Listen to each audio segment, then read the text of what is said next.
Alors bonjour à toutes et à tous, et nous allons débuter une nouvelle vidéo où on va faire un vol assez court et nous allons utiliser une fonction du GPS qui n'est pas très connue, puis pas très utilisée, mais qui peut s'avérer bien pratique dans certaines circonstances. Alors il s'agit de la fonction OPS du GPS.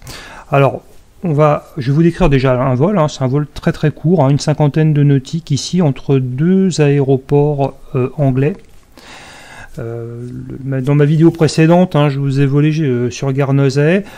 Là on va rester dans l'Angleterre, mais plutôt Écosse d'ailleurs, plutôt en Écosse, sur la partie nord. Parce que y a des régions qui sont assez isolées, et ça convient tout à fait pour illustrer mon exemple. J'ai ma période anglaise en ce moment, voilà. Alors, on va voler entre un aéroport qui s'appelle Wick Airport et un autre petit terrain, tout petit terrain, qui est situé ici au nord, sur une île, qui s'appelle Westray Airport. Alors, ces terrains-là, évidemment, on va aller regarder sur le site anglais, l'équivalent du SIA anglais, et on va aller regarder surtout, en fait, notre aéroport d'arrivée, surtout celui-là qui va nous intéresser. On va regarder les deux, bien sûr. On va regarder l'aérodrome de Wick ici, donc on va regarder les cartes. Alors, vous allez voir, c'est un terrain assez modeste, mais tout de même. On va faire pivoter la carte, on va l'agrandir un petit peu, hop, voilà. Donc nous on va partir probablement de la piste 31. Oui, donc c'est une piste en dur, c'est une piste en dur, donc quelque chose d'un aérodrome assez classique. Voilà. Ici, il y a deux pistes qui ne sont plus utilisées.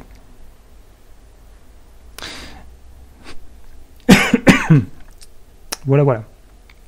Donc rien d'extraordinaire sur ce terrain. C'est surtout le terrain d'arrivée qui va nous intéresser. Alors le terrain d'arrivée, hop, on va cacher ça, il s'appelle Westray. Hop, il est là. Et on va tout de suite regarder à quoi il ressemble. Alors vous voyez, sur ce terrain-là, il n'y a pas grand-chose. Il y a une carte. Alors on va jeter un œil, c'est la seule carte que nous ayons. Voilà. On va la faire pivoter, comme toujours. Hop. Et on va l'agrandir pour la rendre plus lisible. On peut même mettre un petit coup de plus, pas grand chose. Voilà. Voilà toute la richesse. Alors vous voyez qu'ici on a une piste en dur et on a une piste en herbe, la 31-13. C'est un terrain qui n'est pas contrôlé, il n'y a rien du tout. Il n'y a rien du tout. C'est vraiment perdu, vous allez voir. Alors c'est pas évident d'aborder un terrain comme ça surtout quand on ne connaît pas, et aussi quand on débute. Vous voyez, voilà, et donc il n'y a vraiment pas grand chose ici à dire. Il n'y a aucune aide au sol, il y a un balisage très rudimentaire, mais là il n'y a pas de papilles, il n'y a pas de vasille, il y a encore moins de balises, il n'y a pas non plus de procédure GPS. Donc on va arriver sur une zone un peu inconnue. On va prendre la piste en herbe, ici on va se poser sur la 31. Donc une piste qui n'est pas forcément évidente à voir, une piste assez rudimentaire aussi, une piste en herbe, donc on ne va pas pouvoir utiliser n'importe quel appareil. Donc c'est un petit peu compliqué. Alors quand on débute, comment bien se poser sur un terrain comme ça?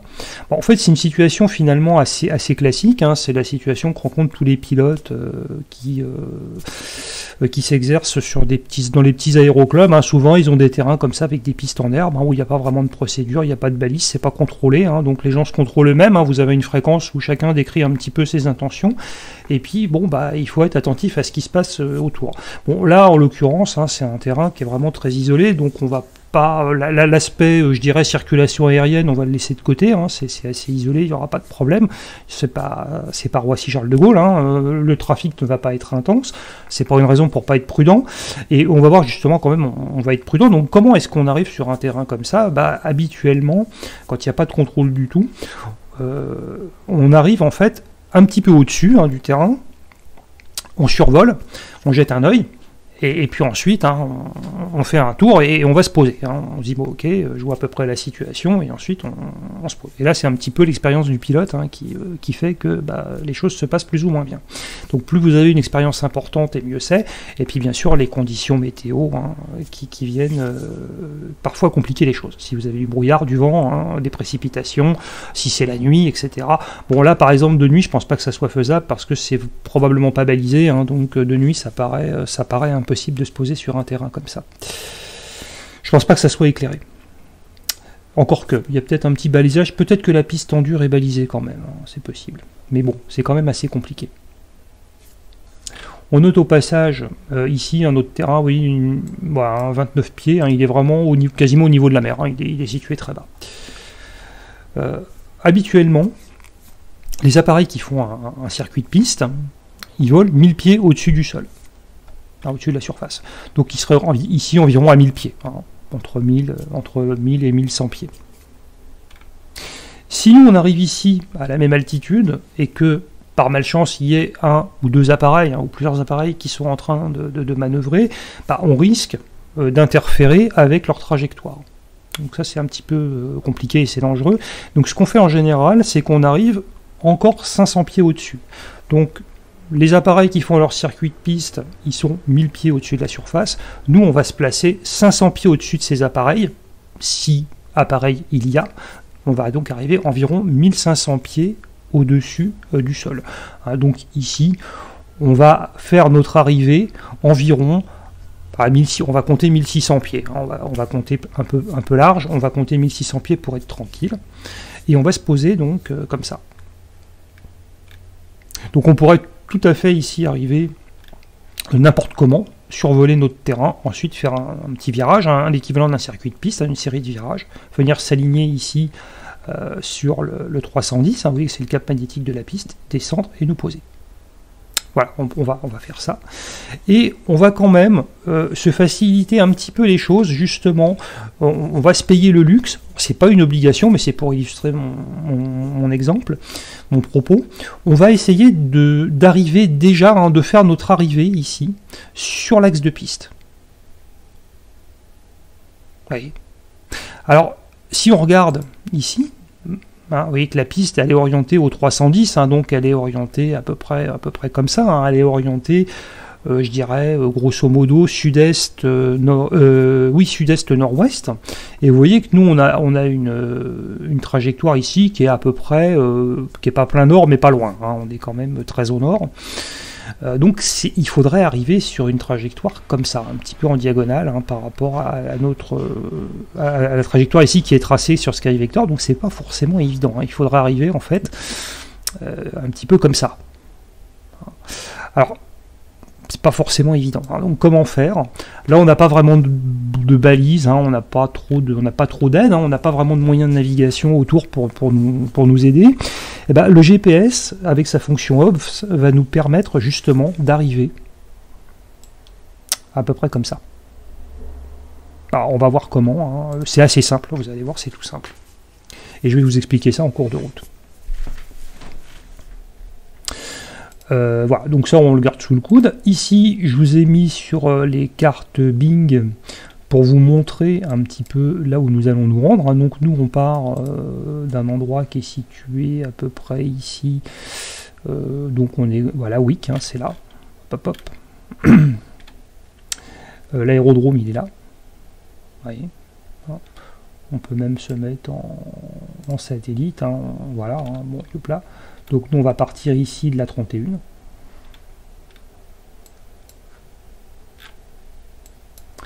Et on va aller se poser sur une île qui est située ici au nord. Ça doit être dans ce coin-là. Voilà, ici on devine un autre. Alors vous voyez, c'est pas comment dire, c'est pas la grande mégalopole. Ouais. Voilà, c'est pas forcément un endroit, c'est pas l'endroit le plus gai du monde. Voilà. Par contre, si vous aimez la tranquillité, là, je pense que les voisins vous ficheront la paix. Alors, vous voyez, on reconnaît ici notre piste en dur, ici. Et puis, vous voyez que là, on a notre piste en herbe, la 1331. sur laquelle on va se poser. Donc nous on va arriver en fait, notre vol, on va arriver comme ça en fait. On va arriver comme ça, on va descendre, on va faire une espèce de circuit de piste ici, on va revenir et on va se poser tranquillement. Et donc, vous voyez même qu'on a un petit bout de bitume ici, on a un petit bout en dur même, éventuellement, ou sur lequel on pourrait même ici toucher la piste.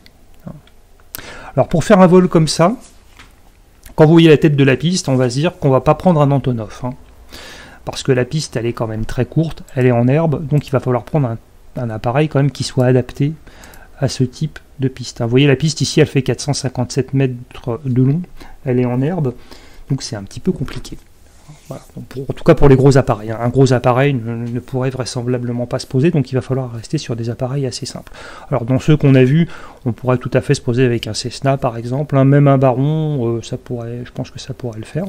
On va varier un petit peu, je vous fais découvrir maintenant d'autres appareils, et on va utiliser un appareil, alors malheureusement qui est un appareil payant, qui est le Britten Norman Highlander. C'est un appareil que je vais vous présenter ici. Voilà, alors je voulais un avion jaune, j'ai pas trouvé plus jaune que celui-là. C'est un appareil d'une catégorie assez particulière, qui n'est pas présente dans X-Plane par défaut. Ce type d'appareil, malheureusement, vous ne l'aurez pas. C'est ce qu'on appelle des appareils à décollage et atterrissage court. C'est un petit peu comme qu'on appelle les bush planes. Ce sont des appareils qui sont assez robustes et qui sont capables de se poser et de décoller très court. Alors la caractéristique de ces appareils, il y en a des plus ou moins gros. Bon, celui-là il commence quand même à être assez relativement gros. C'est pas un tout petit appareil. C'est plus gros qu'un petit Cessna par exemple. Voilà, on est sur un appareil quand même qui est assez conséquent. C'est un bimoteur, c'est un appareil à train fixe. Alors souvent sur ces appareils on trouve des appareils à train fixe avec des trains très très robustes. Pourquoi ? Parce qu'ils peuvent se poser à peu près n'importe où. Ce sont des appareils qui peuvent se poser bien sûr sur des pistes en dur, mais ils peuvent se poser sur des pistes en herbe, ils peuvent se poser sur une plage, ils peuvent se poser sur des pistes en sable, en gravier, un peu en pierraille, ça peut de la terre battue, tout ça, ça leur fait pas peur. Ils peuvent même se poser je dirais, s'il n'y a pas de piste, même en l'absence de piste, c'est des appareils qui peuvent se poser sur des terrains. Si les terrains ne sont pas trop accidentés, ils peuvent se poser même en l'absence de piste. Et vous les retrouverez partout où c'est compliqué. Donc vous allez les retrouver dans le désert, dans la savane africaine, dans le bush australien. Vous allez les retrouver dans les zones tropicales, dans les zones forestières, où des fois on aménage comme ça des pistes de fortune au milieu de la forêt. Donc tout ce qui est Brésil, etc. Tout ce qui est zone tropicale, l'Indonésie, je sais pas. Enfin bon, vous allez les retrouver dans des coins comme ça. Vous allez les retrouver également dans le Grand Nord.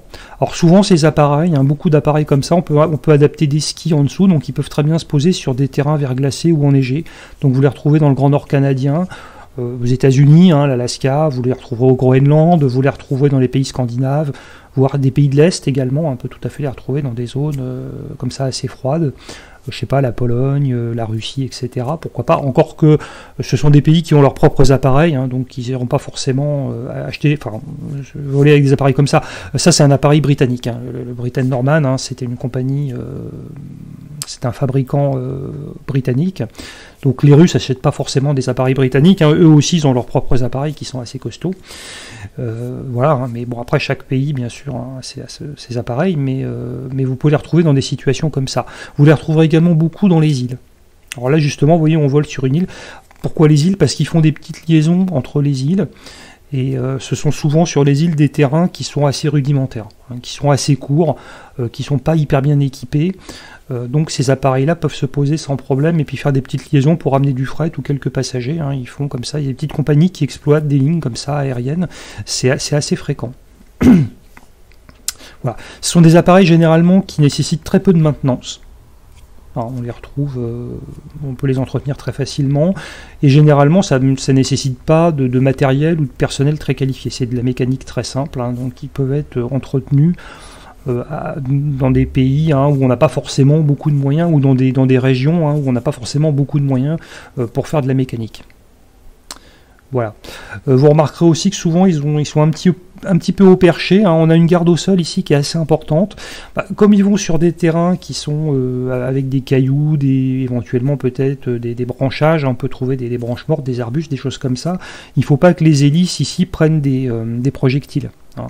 Donc la garde au sol est assez importante de manière à protéger les hélices hein, de choc hein, avec des impuretés, des cailloux, des choses comme ça, des bouts de bois, et également bien sûr les entrées d'air des moteurs. Hein. Il ne faut pas qu'il y ait trop de poussière qui rentre là-dedans, ou des cochonneries hein, qui viennent se mettre là-dedans. Voilà. Ce sont des appareils aussi en général qui sont stables à très basse vitesse. C'est des appareils qui ont une bonne maniabilité à très basse vitesse, et ça c'est très utile pour les poser justement. On peut se poser à très basse vitesse, on peut se poser très très court, et décoller également très très court. Alors, donc ce sont des appareils qui ont beaucoup de... Alors oui, elles ont une voilure assez imposante. Hein. Les ailes sont souvent comme ça, assez imposantes, droites. Ils ont souvent des formes comme ça, ce sont des utilitaires. Hein. On dirait un peu une camionnette. Voilà, elle ressemble un petit peu une tête de camionnette d'utilitaire. Hein. C'est assez carré comme ça. Hein, voilà. Donc, vu de l'extérieur, ils sont assez caractéristiques. Notre Highlander, là, la version qui est présentée ici, c'est une version donc bimoteur. Hein. Ce sont des moteurs à piston. Hein, donc c'est une motorisation relativement modeste. Il faut savoir qu'il existe une version en turbine hein, qui va être plus rapide et qui va monter plus haut. Celui-là, vous pouvez l'amener sans problème autour de 8 à 10 000 pieds. Hein. On peut même aller au-delà. Hein. Il doit plafonner autour de, je ne sais plus si c'est 12 ou 14 000 pieds. Enfin, disons qu'au-delà de 10 000 pieds, ça devient un petit peu compliqué pour ce type d'appareil. Hein. Voilà. Donc un appareil en termes de performance, pour vous le situer avec les appareils qu'on a déjà vus, il serait entre le Cessna 172 et le Baron. Hein, il est moins performant que le Baron, mais il est plus performant qu'un Cessna quand même. Hein, voilà. Donc qu'un Cessna 172 qui est assez modeste, hein, c'est un appareil quand même qui va voler plus rapidement. De l'intérieur...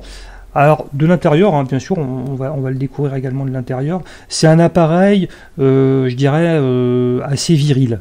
Hein, bon, enfin,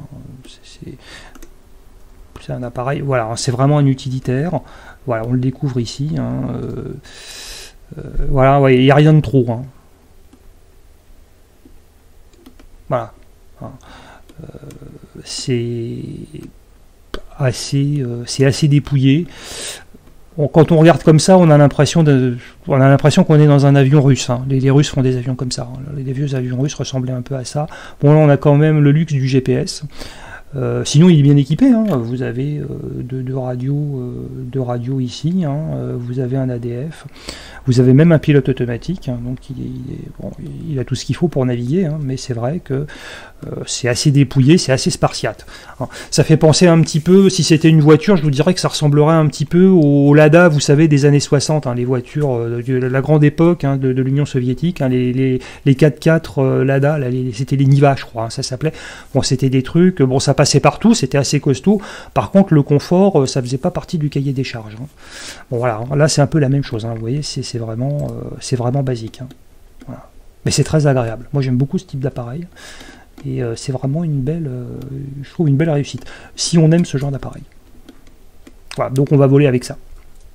Et vous allez voir que c'est tout à fait adapté hein, à ce type de navigation. Donc ceci étant dit, ici on est bien, on est dégagé. Alors vous avez ici la possibilité hein, d'avoir des checklists. Hein. On ne va pas les utiliser, mais vous avez plein de choses. Vous avez même ici des tables ici hein, pour les moteurs. Ah, donc ça c'est pas mal, hein. Ils ont une petite série comme ça de menus comme ça qu'on peut afficher.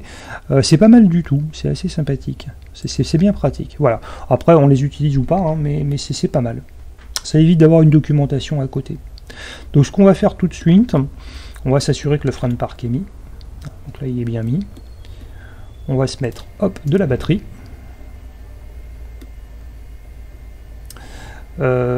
Alors au niveau ici réglage de l'altimètre, on va voir ça après. On va le démarrer, on va pas s'embêter, on va le démarrer. Donc là on a du carburant en suffisance. Hein.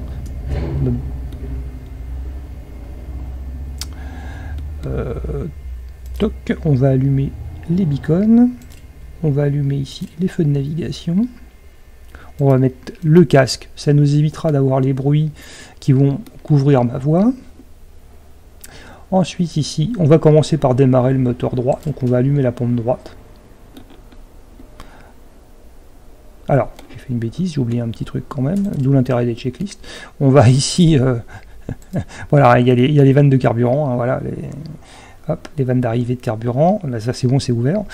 On va ensuite allumer ça, et voilà, donc on a bien ici dans le moteur droit, on a de la pression, hein, voilà, carburant, on a de la pression, donc ça c'est bon. On va allumer ici nos magnétos, et on va faire, alors ici, on s'assure que la richesse c'est à fond, les manettes d'hélice ici, elles sont à fond, et on va faire ici 2 injections de carburant dans le moteur. Hop, hop, et on va se mettre un petit, voilà, un petit cran de gaz. Et on va démarrer notre moteur. Voilà, ça démarre. On a la pression d'huile.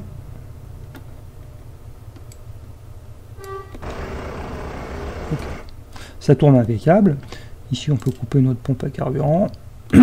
On va allumer ici notre générateur. Alors, vous voyez, ici, on a des voyants, hop, qui s'allument. Générateur droit, hop, le voyant s'éteint. Voilà pour cette partie-là. Donc, le premier moteur est démarré. On va ensuite démarrer le deuxième moteur sur le même modèle. Hein. Donc là, pareil, hein, les manettes ici sont poussées, hein, à fond. On allume ici les magnétos, la pompe à carburant du moteur gauche. Ici, on a de la pression, c'est bon. On va faire 2 injections. On met un petit cran de gaz, hop, comme ça, et on va pouvoir démarrer notre moteur. Starter. Voilà. Pression d'huile, c'est OK. On va allumer le générateur. Voilà, les voyants s'éteignent, tout va bien. Ici, on va pouvoir couper la pompe à carburant et notre appareil, il est démarré. Ça ici, hop, on peut couper. Voilà. On va tester ici. L'appareil, il a quelques petites fonctions de dégivrage, hein, les pitot, les entrées d'air, ça fonctionne, et ici, les hélices. OK.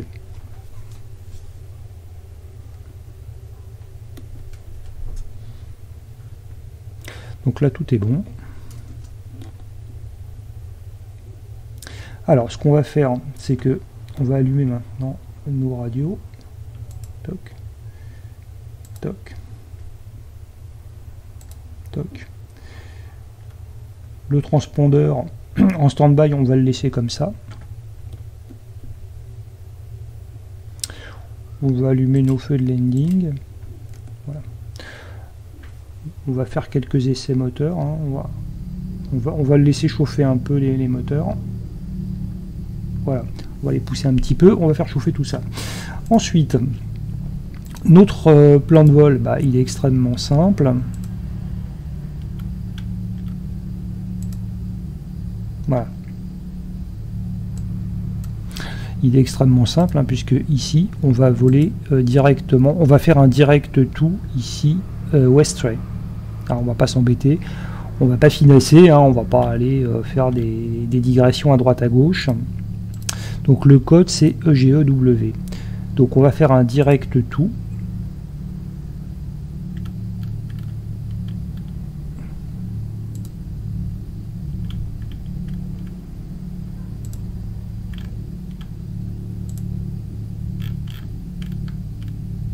Hop là, Westray. Enter, on valide. Voilà, ah, donc ça nous dit que il faut voler ici au 007. Alors ça, c'est pour voler directement, hein, vers l'aéroport. On va pas, en fait, on va pas suivre, hein, exactement ça, puisque nous, on va arriver ici, hein, suivant le cap 310. Hein, on veut arriver au 310, on veut arriver à peu près comme ça. Donc ici, voyons, on va ici voler plus à l'est. Hein. Mais pour l'instant, on va garder ça comme plan de vol. Voilà, voilà.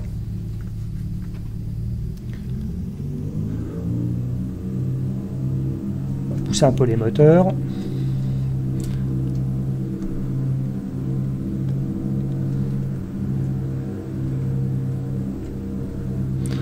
couper, alors moteur droit, on coupe les magnétos, ça baisse un petit peu, c'est normal. Voilà. Moteur gauche.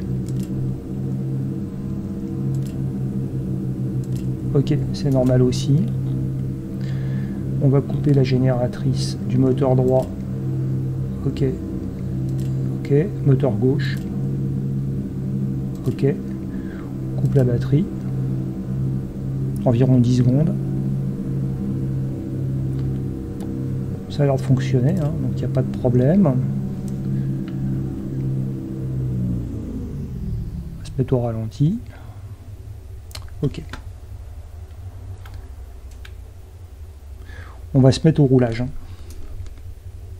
Donc là, on n'utilise pas l'ATC, hein, on va aller comme ça, directement au seuil de piste.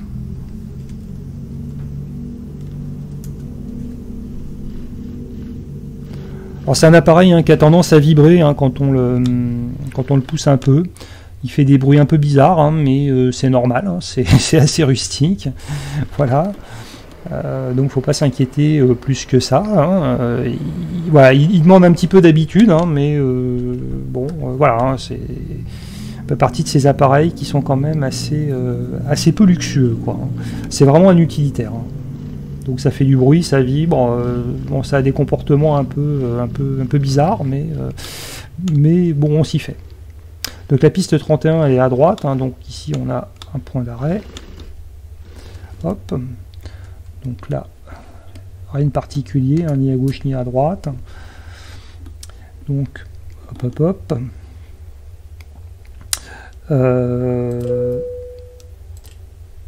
On va s'engager comme ça. Allez.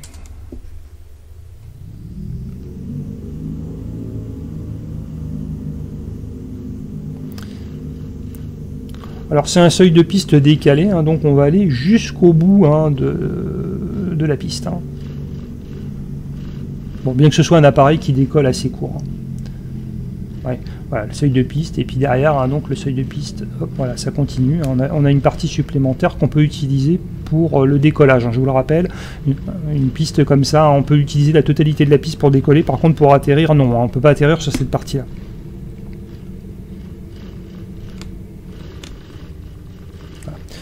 On va faire notre petit demi-tour.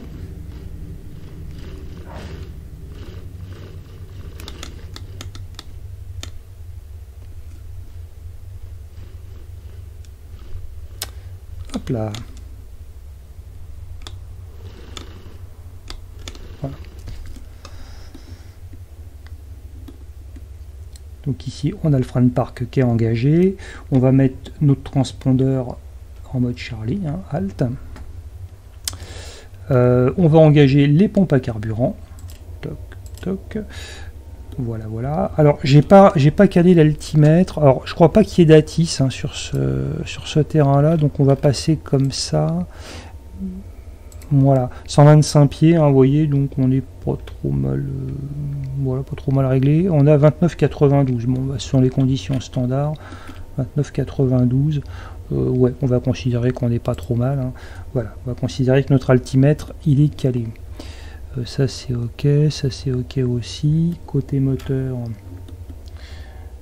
tout est bon. Rien à dire. Ce qu'on va faire, on va le monter à 4000 pieds dans l'axe de piste. Hein, et puis ensuite on tournera.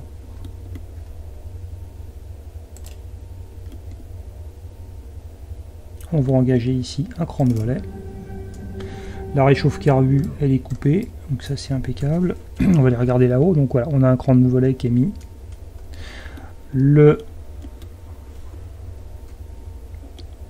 Hop là. Le trim de profondeur. Alors je vais un petit peu enlever. Voilà, j'ai poussé ça parce qu'on voit rien du tout. On va le pousser un petit peu. Voilà. Et puis on va pouvoir se lancer. Alors on va ici caler notre pinule de cap sur l'axe de piste et on va le grimper tranquillement à 4000 pieds. On va pas monter trop haut, hein, ça sert à rien parce que le vol est assez court.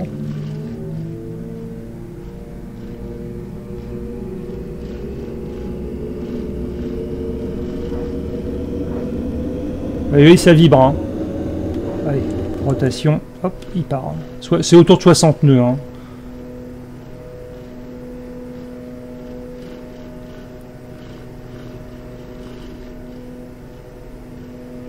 Donc ici,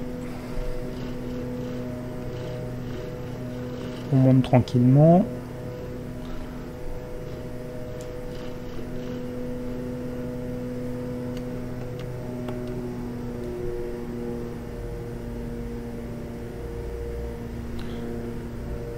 On va réduire ici nos gaz.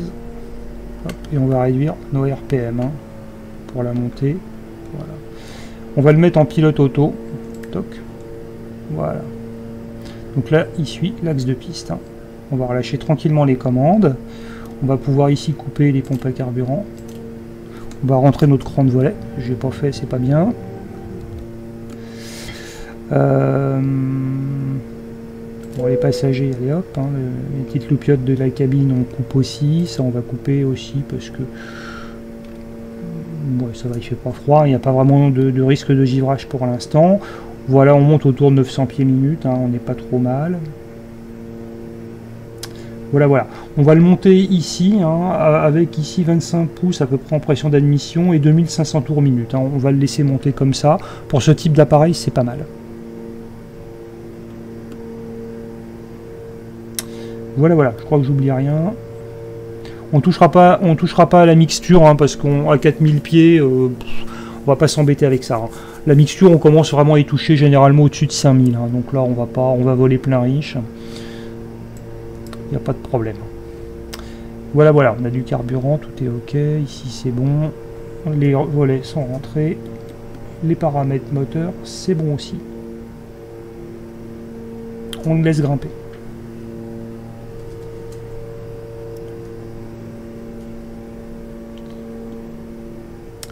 Alors, ce qu'on va faire ici, notre GPS, on va le passer en mode... Alors, ici, c'est avec ce bouton-là, on va le passer en mode GPS. Toc. On va se mettre en GPS.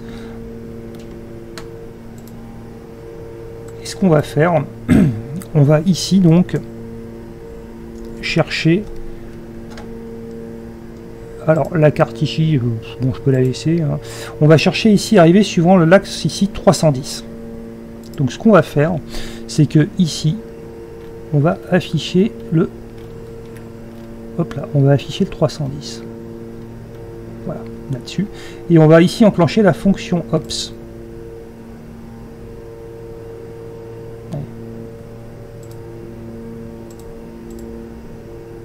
Voilà, voilà, ça apparaît ici. Alors, vous voyez, si on fait tourner ici hein, notre curseur ici, hein, vous voyez, hop, hop, ça bouge. Hein. Et on va donc voler directement vers cet axe. Donc c'est comme l'interception, je me mets en pause. En fait, la fonction OPS, ça transforme n'importe quel point en une sorte de VOR virtuel. Donc vous pouvez transformer aussi bien un fixe qu'un terrain, hein, un aéroport avec sa piste, qu'une balise, mais enfin bon, une balise c'est une balise, hein, mais ça va vous transformer n'importe quel point hein, qui est dans la mémoire du GPS en VOR virtuel. Et donc ici, vous voyez, avec ce bouton-là, bah, vous faites varier. On peut faire varier ici cette... alors là, je suis en pause, ça marche pas, hein, mais on peut faire varier ici hein, la direction. Cette espèce de radiale, en quelque sorte. Ça agit comme une radiale. Et nous, on va ici travailler comme si ce terrain était une radiale, ou comme s'il était équipé d'un localizer, hein, d'une petite balise, et qu'on voudrait intercepter suivant une radiale déterminée. Et donc ici, ça va être la radiale 310, puisqu'on veut arriver dans l'axe de piste, qui est le 310. Et donc, on va voler... Alors là, on va essayer d'intercepter hein, au plus court cet axe. Et donc, on va voler ici quasiment à angle droit. On va essayer de l'intercepter vraiment au plus court. Donc, on va voler à angle droit perpendiculairement à cet axe. Et puis ensuite, quand on va s'en rapprocher, eh ben, on va un petit peu biaiser. Hein, on va modifier notre cap hein, de manière sur la gauche, hein, de manière à l'intercepter de manière plus douce. Voilà, j'enlève la pause. Et donc ici, mon heading, hein, je le mets hop à droite. Hop, voilà, on va vraiment voler ici, hein, on va intercepter donc cet axe au plus court.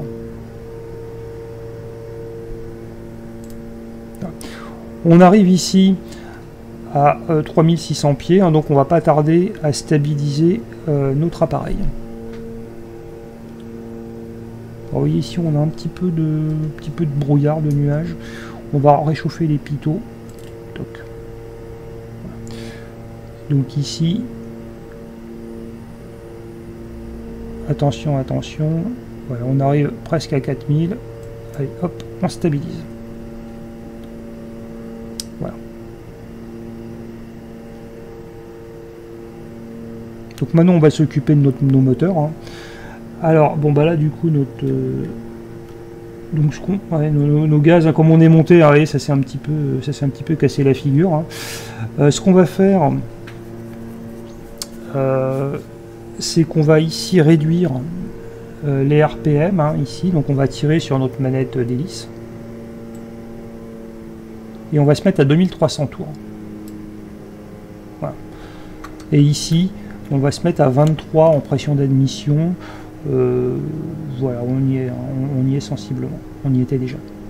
Donc un appareil comme ça, hein, en montée, grosso modo, c'est du 25-25, hein, 25 en pression d'admission, 2500 tours minute, et quand on est en régime de croisière, ce sera plutôt du 23-23, hein, c'est-à-dire 23 pouces d'admission en pression d'admission, à 23 pouces de mercure, et ici 2300 tours en régime moteur.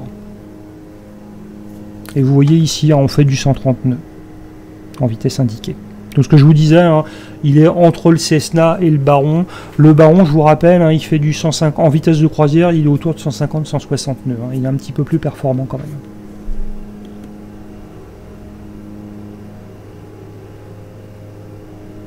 Voilà, voilà. Donc ici, on est à environ 46 nautiques de notre terrain, hein, donc on a le temps de voler.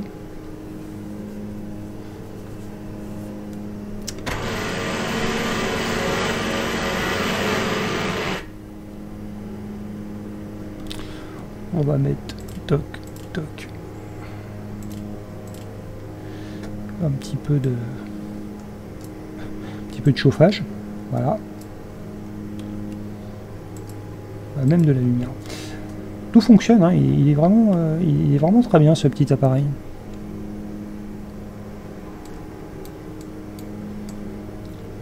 Et voilà, il y a même 1, 2, 3, 4, il y a 8 places. Hein. Il y a 8 passagers, on peut emmener 8 passagers, ou du fret, hein, d'ailleurs.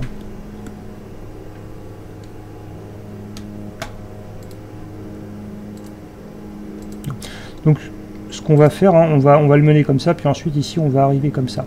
Alors ce qu'il va falloir qu'on prévoit, hein, bien sûr, c'est d'entamer notre descente, hein, parce que comme je vous l'ai dit, on va descendre autour de 1600 pieds quand on arrivera à la verticale de notre terrain. Moi je vais arriver un petit peu au-dessus, donc il faudra qu'on perde ici environ 2400 pieds. Entre 4000, hein, pour passer de 4000 à 1600, il faut perdre 2400 pieds. On va descendre à peu près à une vitesse de l'ordre de 800 pieds minute, donc on va descendre à peu près, on va mettre 3 minutes, hein, pour descendre. Vous voyez qu'ici on fait à peu près du 130 nœuds. Pour arrondir les choses, hein, on va pas trop se casser la tête, on va compter un facteur de base de 0,5, hein, de 60 divisé par 130, on va faire 60 divisé par 120, hein, on va faire 0,5. Ça veut dire qu'en une demi-minute on parcourt un nautique. Donc en une minute on fait 2 nautiques, hein, de distance. Pour descendre, on mettra environ 3 minutes, donc on parcourra une distance un petit peu supérieure à 6 nautiques. Donc par sécurité ici, quand on va compter à une douzaine de nautiques de notre terrain, on commencera notre descente vers 1600 pieds. Comme ça on arrivera quelques nautiques avant, on arrivera à la bonne altitude et on pourra faire survoler notre terrain et voir comment on va se débrouiller.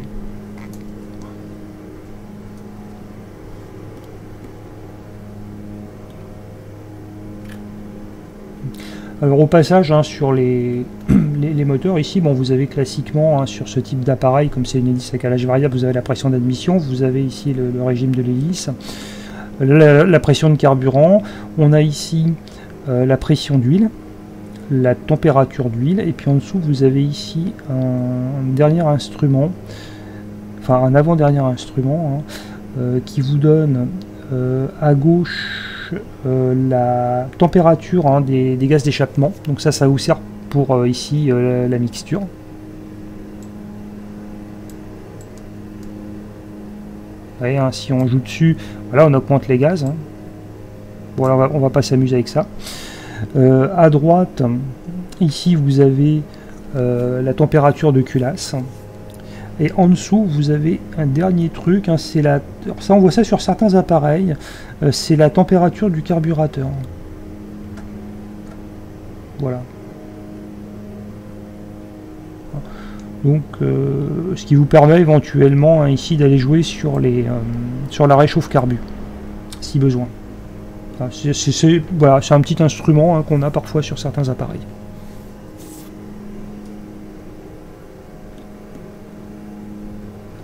On va retourner un peu sur notre photo satellite. Alors vous voyez que ici, hein, notre piste, elle est située vraiment en bord de mer. Et que il n'y a pas vraiment de... On va arriver comme ça, nous. Hein, il n'y a pas vraiment de repère. Alors, vous voyez donc ici, on va probablement survoler une autre île avant. Hein. Voilà, on va passer ici un petit peu comme ça. Hein. Mais vous voyez que là, il n'y a pas vraiment de repère. Hein, au sol, il n'y a pas grand-chose, hein, il n'y a pas de construction, il n'y a pas de route, il n'y a pas d'éolienne, il n'y a pas un château d'eau, il n'y a pas grand-chose. Hein, voilà, bon. Ici, sur cette piste-là, oui, hein, oui, il y a quelques constructions qui peuvent servir de repère, mais là, il n'y a pas grand-chose. Hein. Donc on aura peut-être quelques difficultés donc, à s'orienter, à se repérer, en espérant qu'on aura une bonne visibilité. Encore que là, ça a l'air quand même relativement clair. C'est pas trop mal. Mais c'est vrai que ici, hein, cette fonction OPS de notre GPS va quand même nous aider à nous aligner. Hein. Ça va être quand même une aide assez intéressante.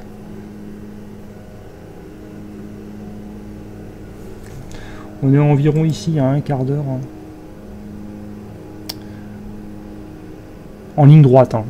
Donc on va mettre un peu plus que ça. Donc nous on va arriver comme ça, puis on va ici obliquer. Hein, pour nous approcher tranquillement.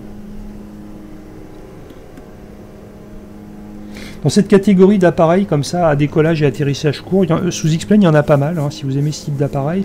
Alors c'est vrai que celui-là, il est vraiment très simple, hein, c'est vraiment un appareil assez spartiate, mais vous en avez qui sont avec des motorisations un peu plus costauds, hein. Vous avez des turbos propulsés, vous allez retrouver des appareils comme le Dornier 228, vous allez retrouver le Cessna Grand Caravan, hein, le Cessna 208, qui est un monomoteur par contre, je crois bien. Vous allez retrouver également le Quest Kodiak, hein, qui est pas mal, alors qui est un monomoteur assez performant, hein, c'est un turboprop qui est équipé en G1000, hein, mais qui est pas mal du tout aussi sous X-Plane. Vous allez également avoir un très bon appareil, un turboprop, un bimoteur, qui est le Twin Otter 300. C'est le Dash 6 Twin Otter 300, c'est un de Havilland. Alors de Havilland, ils font un petit peu ce type d'appareil aussi, hein, comme ça, assez basique. Ils ont aussi le Dash 2, le Dash 3, qui sont des appareils aussi assez simples, qui sont un petit peu, je sais plus si je crois que c'est des monomoteurs, je suis plus très sûr, qui sont un petit peu dans la lignée hein, de ce type d'engin, hein, c'est assez proche de ça. Alors, donc cet appareil hein, de conception, il date des années 60. Pour vous le situer, il date à peu près des années 60, mais il est toujours en service. Hein. Donc voilà, on en trouve même qui ont été rééquipés hein, avec des avioniques plus modernes, en G1000, etc.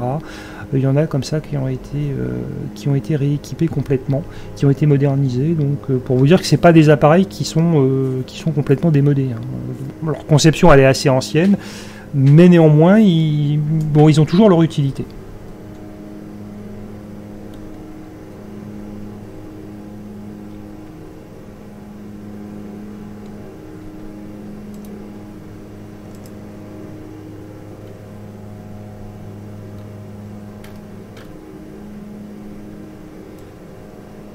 Voilà, là, il n'y a rien, il n'y a aucun service, hein, il n'y a pas d'ATIS, il n'y a pas de tour, il n'y a rien du tout. Hein. Voilà. Voilà, nous, ce sera sur de l'herbe terminé. Hein.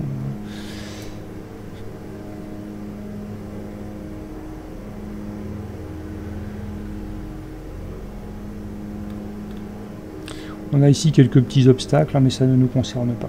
Nous, on arrivera par la mer, hein, donc on arrivera par la mer, on fera notre tour ici, mais on sera largement au-dessus de tout ça, hein, donc pas de problème.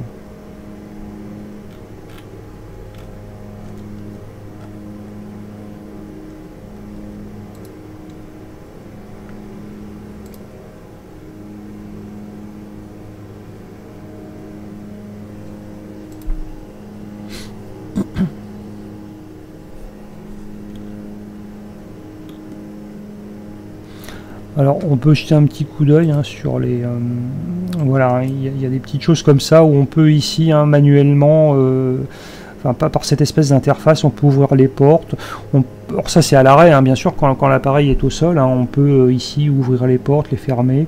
On peut également remettre ici tout un tas d'éléments extérieurs hein, pour ici couvrir les entrées d'air, couvrir les sondes pitot.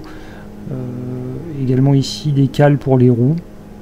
Il y a plein de petites choses comme ça hein, qui viennent rajouter du réalisme. Ça c'est tout ce qui est équilibrage de l'appareil, hein, donc vous pouvez ici mettre des passagers, etc. Répartir vos charges de différentes manières. Bon.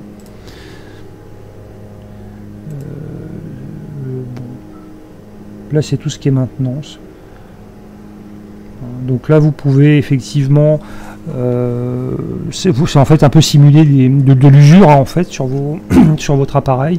Donc là là ça a été désactivé hein, mais vous pouvez tout à fait après éventuellement vous occuper de maintenance, générer des pannes, etc. Et là vous avez également tout un tas de checklists hein, qui ont été intégrés qu'on n'a pas suivi hein. Qu'on n'a pas suivi, mais voilà hein, vous avez des checklists qui sont tout à fait détaillés. Donc c'est pas mal, c'est pas mal fait. C'est assez bien, c'est assez réussi. Hein, voilà, c'est un appareil qui est quand même assez bien fini, qui est assez réaliste.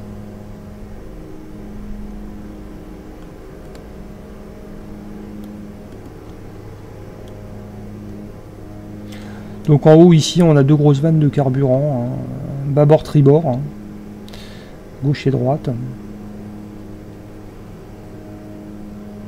qu'il ne faut pas oublier d'enclencher hein, avant de démarrer bien sûr. Hein. Les jauges de carburant, ça c'est les volets, hein, les magnétos ici, hein, les commandes de magnéto, ça c'est le démarreur. Ici une sonde de température.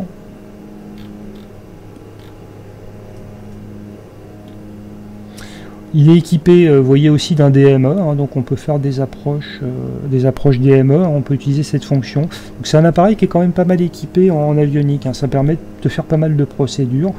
Le GPS, bien sûr, permet de faire des procédures GPS. On a également un pilote automatique avec l'essentiel. Donc c'est quand même assez... c'est un appareil qui est quand même pas trop mal équipé. Il est simple, hein, mais il a quand même tout ce qu'il faut pour faire des vols assez... je dirais assez complet. On peut faire beaucoup de choses.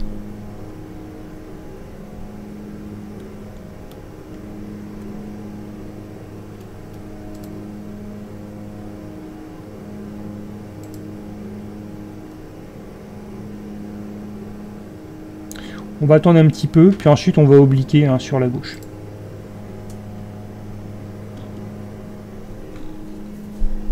Il faut être prudent hein, quand on intercepte comme ça une radiale de cette façon-là, hein, de manière perpendiculaire ou quasi perpendiculaire. Il ne faut pas attendre ici que notre barre se rapproche, là, commence à bouger pour tourner, parce qu'en fait c'est trop tard.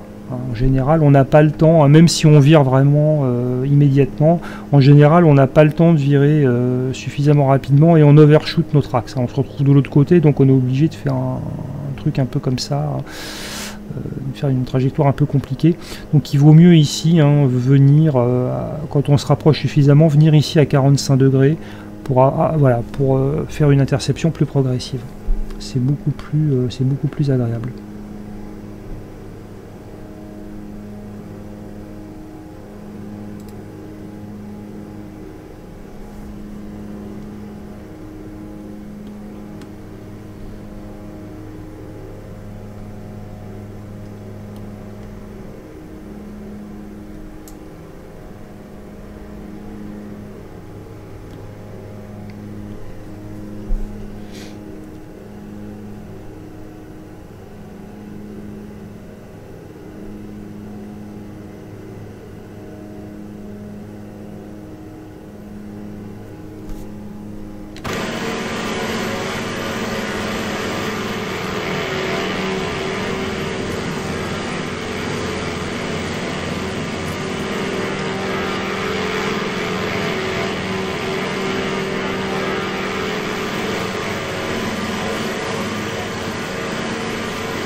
Voilà. Donc là on commence à se rapprocher hein, quand même de notre axe, enfin de notre, oui, de notre axe de piste, hein, de notre pseudo-radial. Donc on va obliquer un peu sur la gauche.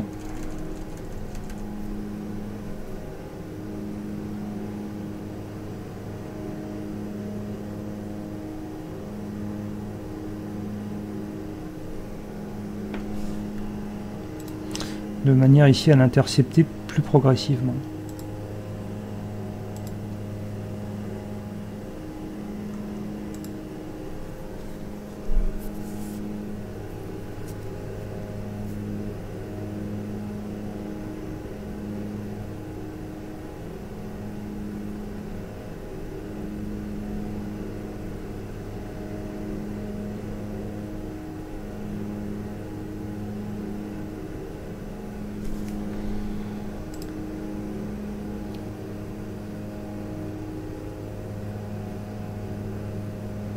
On se rapproche, on va viser une interception à 45 degrés, donc 310 plus 45, ça va nous faire du 355, si je dis pas de bêtises.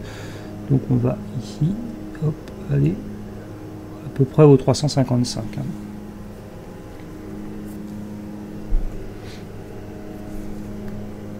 Vous voyez ici notre barre, elle a toujours pas bougé, hein, mais on anticipe, de manière à pas être pris au dépourvu.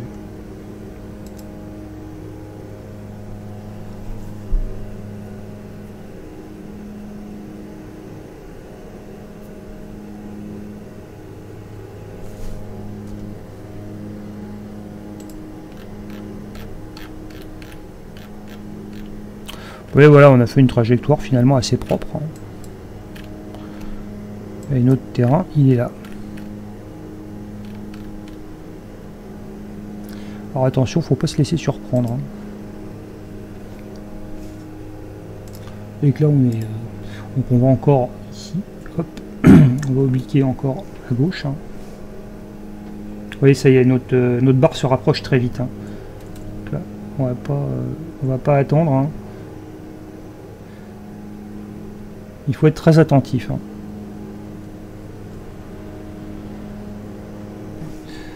On est à 19 nautiques.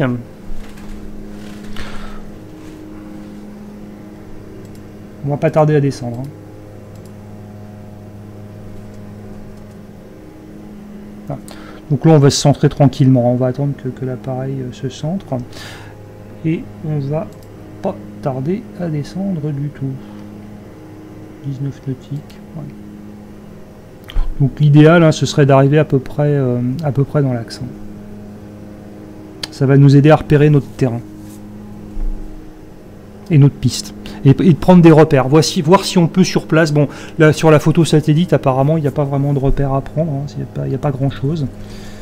Mais bon, on peut espérer que. On verra bien. On fera un premier survol et puis après, bah, on verra comment on va se débrouiller. Voilà. Bon, là, on arrive autour de 16 nautiques. J'avais dit qu'on descendait autour de 12.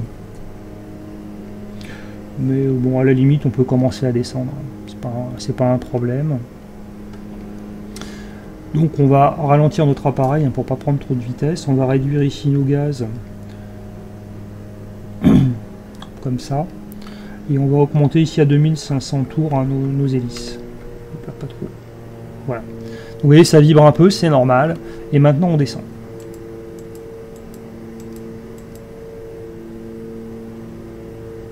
On avait dit 800 pieds minutes. Et on va surveiller notre vitesse.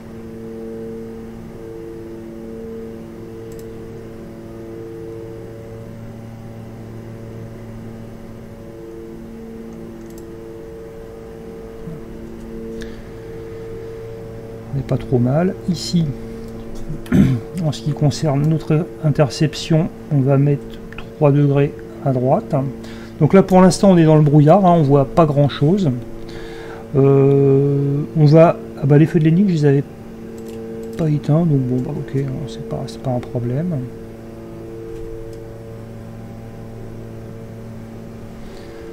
Donc le GPS, lui, nous dit qu'on n'est pas trop mal. Hein.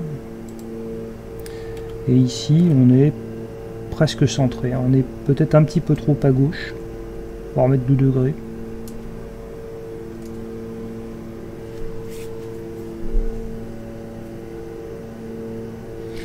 On arrive à 3000 pieds, hein, donc notre altitude cible, c'est 1600. Hein, on a dit 1600, donc on a encore de la marge. Notre vitesse ici, elle est un petit peu élevée, donc on va réduire notre régime moteur. On va engager la réchauffe carbu, parce qu'on est quand même sur des régimes moteurs un peu bas. Voilà. Bon, c'est pas le grand bleu, hein. Le temps est un petit peu couvert. Hein.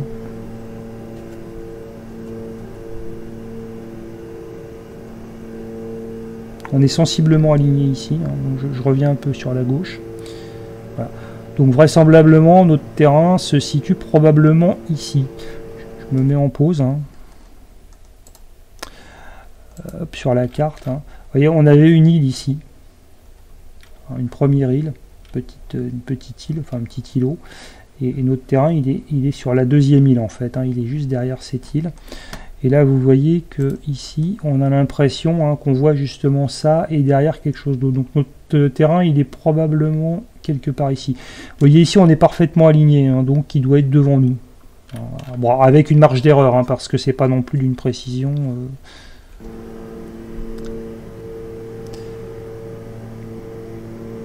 C'est pas parfaitement aligné. Hein. Alors là par contre on arrive à 2200 pieds, donc c'est bon, on a encore un petit peu de marge. On est environ 10 nautiques hein, du terrain.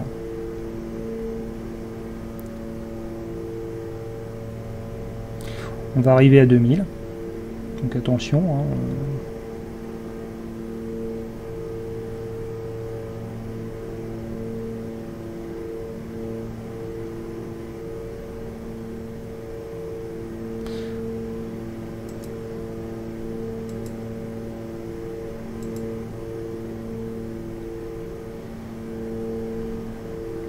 on va arriver à 1700. J'ai un petit peu cassé la vitesse de descente, hein. Mais bon, c'est pas une obligation.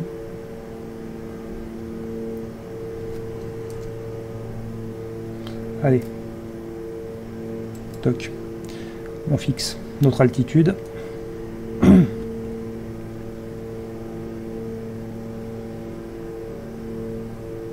Là, on est bien aligné. Vous voyez ici, hein, on est pas mal du tout. Et pour l'instant, on voit rien. Alors on voit rien parce que bah, c'est pas un terrain qui va être évident à voir. Hein. Alors, vous voyez, il y a un petit groupe de maisons. Il y avait un petit groupe de maisons hein, au niveau du terrain. Il y avait quelques baraques. Donc c'est probablement ici. Hein. Mais là, en fait, ça y est, on devine. On devine la piste. On devine la piste en dur qui est là. Et la piste en herbe, elle est ici. Hein. Voilà, en grossissant à fond. Donc on est pas si mal. Alors à l'œil nu, là, on voit rien. Hein, mais il faut vraiment grossir. Et on devine la piste en herbe ici. Je vais même mettre... Je vais tricher. Je vais mettre un... Hop, hop. Je vais mettre un petit degré ou deux sur la gauche. Sur la droite. Pour m'aligner un peu mieux.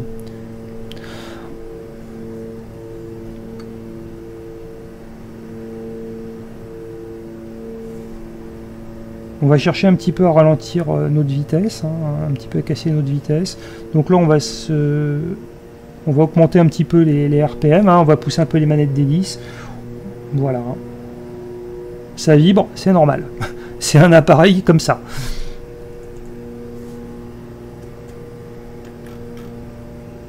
Voilà, là, on devine notre piste en herbe, elle est là. Hein.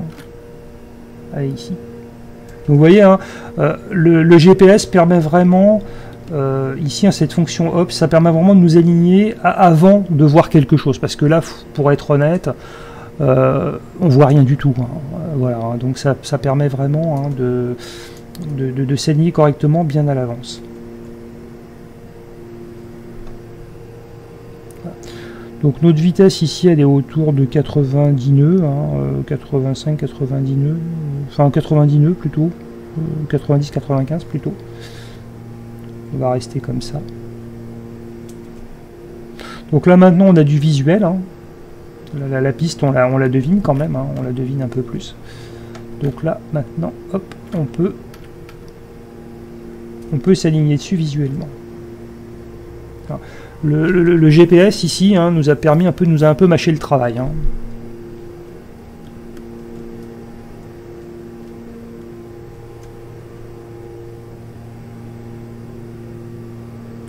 Donc ce qu'on va faire, c'est qu'on va passer à la verticale de ce terrain. Donc là, on voit qu'il n'y a pas d'avion autour, hein. Il n'y a pas de trafic particulier, il n'y a rien du tout, hein. On est tout seul. Donc on va pouvoir faire ce qu'on veut. À la limite, là, on pourrait même se poser directement. On pourra arriver en longue finale, on pourrait entamer notre descente. On va faire les choses de manière un petit peu plus régulière. Hein. On va passer à la verticale. Ensuite, on va descendre 1000 pieds au-dessus du sol, donc on va se fixer à peu près 1100 pieds. Et puis on va faire l'équivalent d'un tour de piste en fait.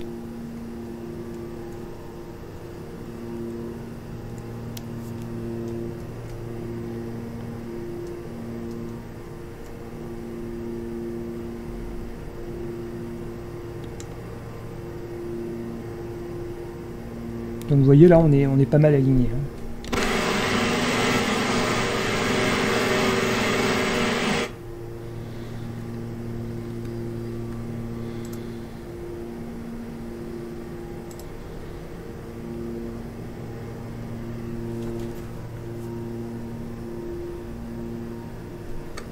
On va se mettre ici hein, les délices à fond et on va réduire un peu les gaz encore.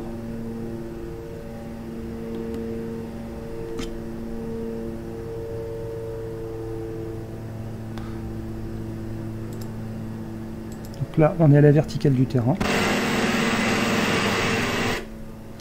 On va entamer notre descente.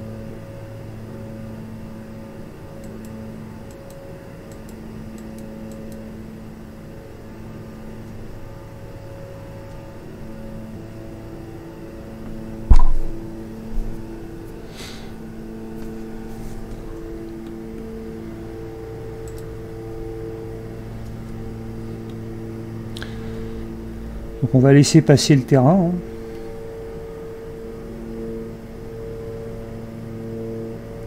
Et ensuite on va virer à 90 degrés sur la gauche.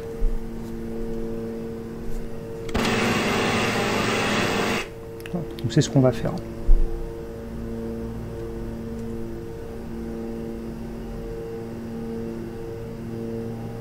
On continue à descendre, hein. On va pas se casser la tête avec ça.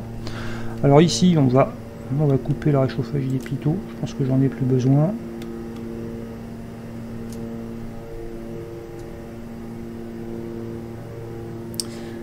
« 1250 ».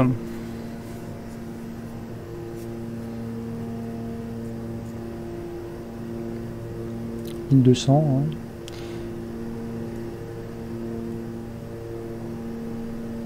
Donc là, le terrain, il est derrière nous. Et légèrement à notre gauche.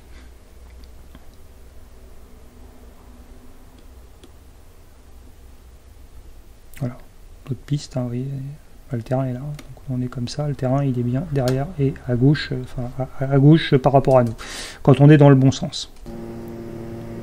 Ici on va stabiliser notre appareil à 1100 pieds.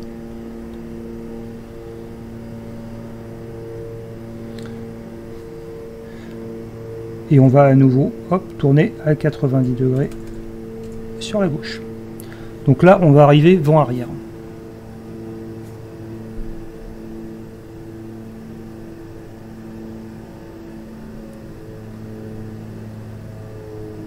On va réduire notre vitesse encore. On va rentrer dans l'arc blanc, hein, on va plus tarder à sortir un cran de volet. On va les laisser se stabiliser. On est vent arrière, donc on est parallèle à la piste, et la piste doit être située à peu près à notre gauche. Voilà, ici. Voilà, on est rentré dans l'arc blanc, on sort un cran de volet.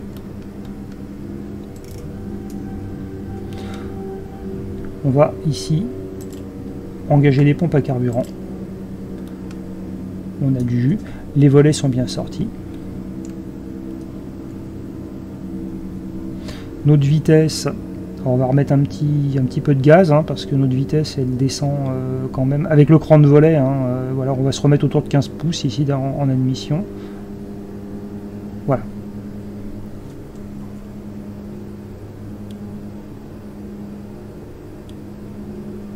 Donc le terrain il est ici derrière le moteur, hein, on ne le voit plus.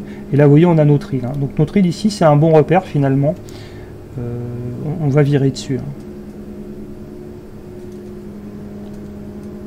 On va utiliser ça comme repère, parce qu'il n'y a pas beaucoup de repères visuels, hein, là, je dois dire que bon, c'est pas génial, hein, pour s'orienter. Et puis à la limite, on peut toujours utiliser bien sûr ici on peut toujours utiliser notre GPS, hein, pour nous aider à nous aligner. Si jamais on a un problème, hein, si en visuel c'est pas terrible, on va pas tarder à tourner. Et là, on va se mettre à descendre un petit peu. On va commencer à mettre notre avion en descente. Et hop, on va virer à 90 degrés sur la gauche.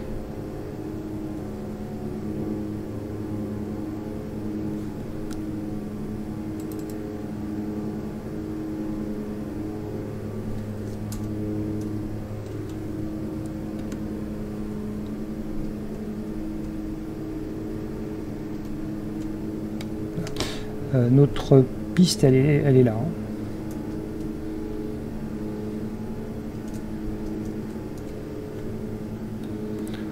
On va descendre un peu plus.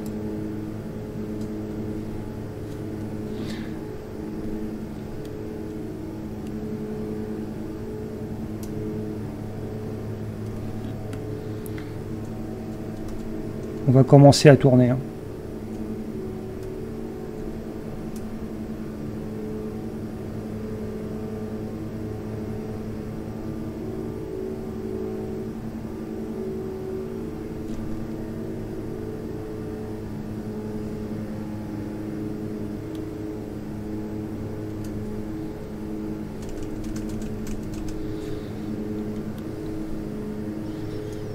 On va déconnecter le pilote automatique.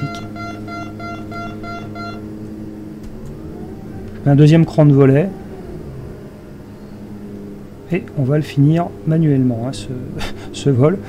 On va pas utiliser le pilote automatique jusqu'au bout.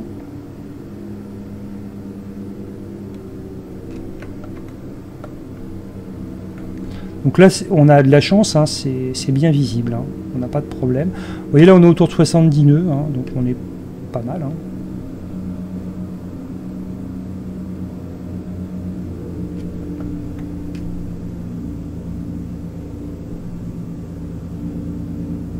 Donc il n'y a pas du tout d'aide, hein, d'aide visuelle. Donc on se pose vraiment à l'estime, hein.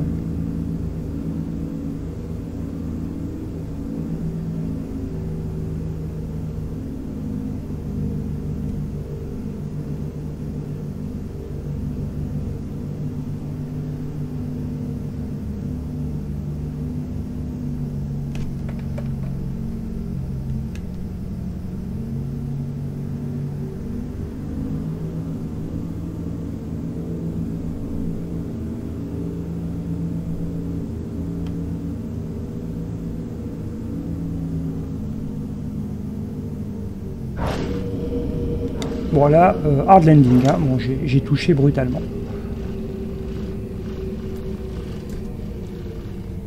Voilà, bon, j'ai touché un peu brutalement, j'avoue. On va regarder en... Mais bon, c'est acceptable, hein. J'ai pas cassé le train.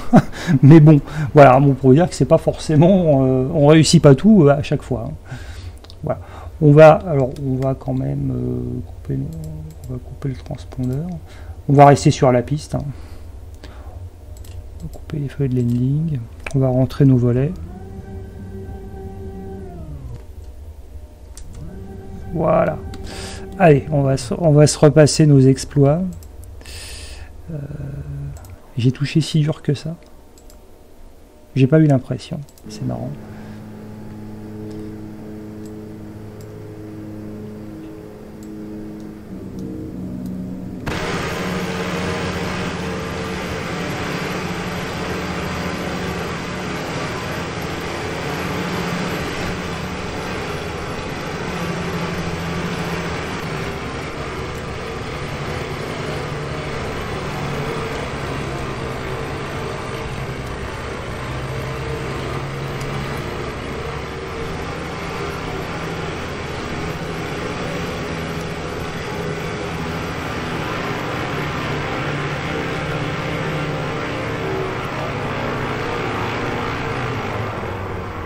Oh, ça va.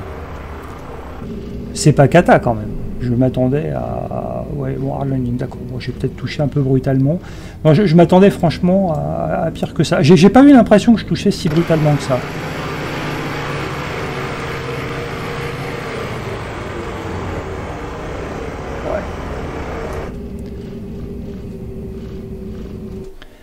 Ouais.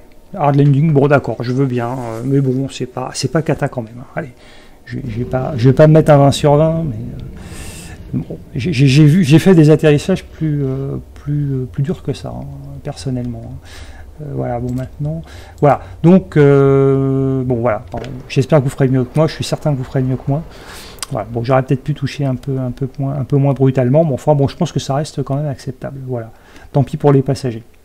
Voilà. Donc pour vous dire, alors vous voyez, hein, c'est un appareil. Vous voyez, on a touché où? On a touché là. Hein. Et vous voyez que ici, voilà, on est quasiment arrêté là. Hein, voyez. Donc,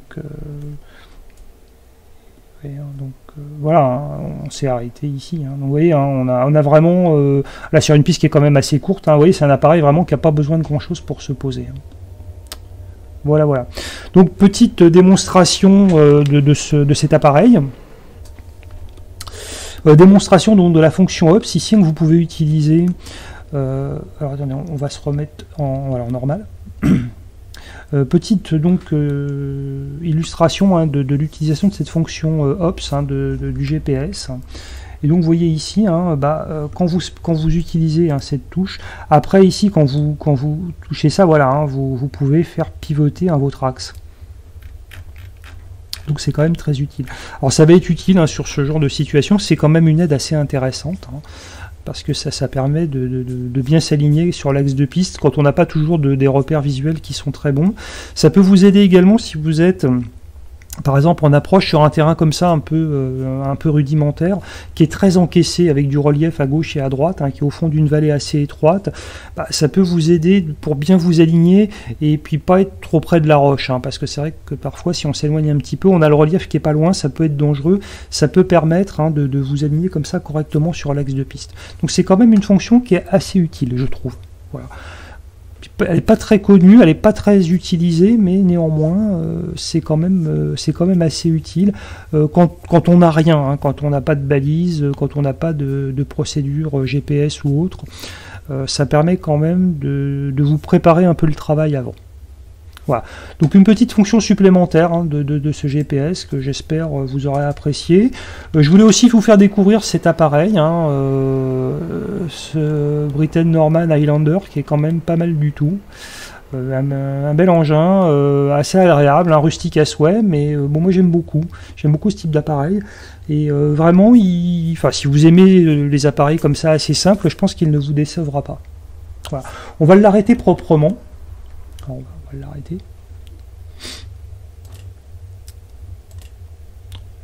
Hop. Ah bah j'avais pas coupé la réchauffe carbu, tiens, il me semblait. On va se mettre le frein de parking. On va s'arrêter sur la piste, hein, on va pas trop s'embêter avec ça. Voilà. Là je crois que j'oublie. On peut couper les avioniques, à vrai dire. Les pompes à carburant sont coupées, ok. Donc ici, on va asphyxier les moteurs.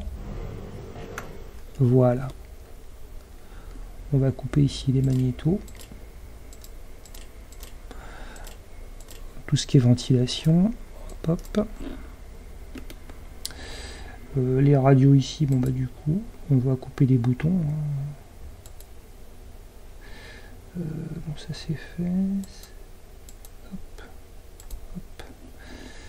Le pilote auto. Ici on va couper les générateurs. On va couper les beacons. On va couper la batterie. On va remettre le casque. Je crois que je n'oublie rien.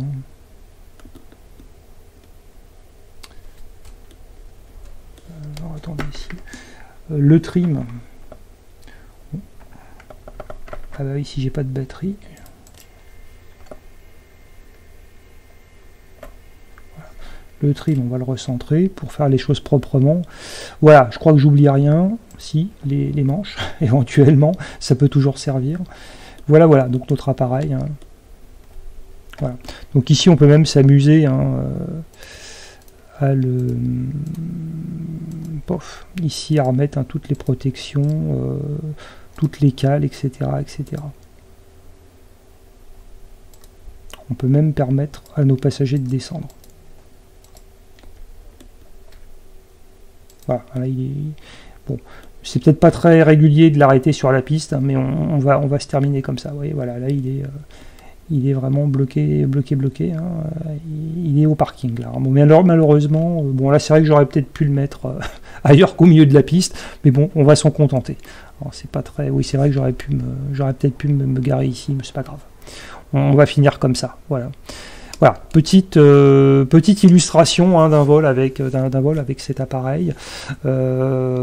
Si vous maîtrisez assez mal hein, ce type de vol, cette fonction-là est peut-être faite pour vous. Hein, elle permettra peut-être hein, de vous aider, d'y voir plus clair et de vous entraîner, parce qu'après c'est aussi une question d'habitude. Voilà, bah je vous remercie comme d'habitude pour votre immense attention et pour votre fidélité, et je vous dis à très bientôt pour un autre tutoriel. Je vous avoue que j'ai pas de sujet pour l'instant, je suis un petit peu en panne de sujet. Voilà, donc je vais réfléchir à quelque chose d'autre. Voilà, je vous remercie, au revoir.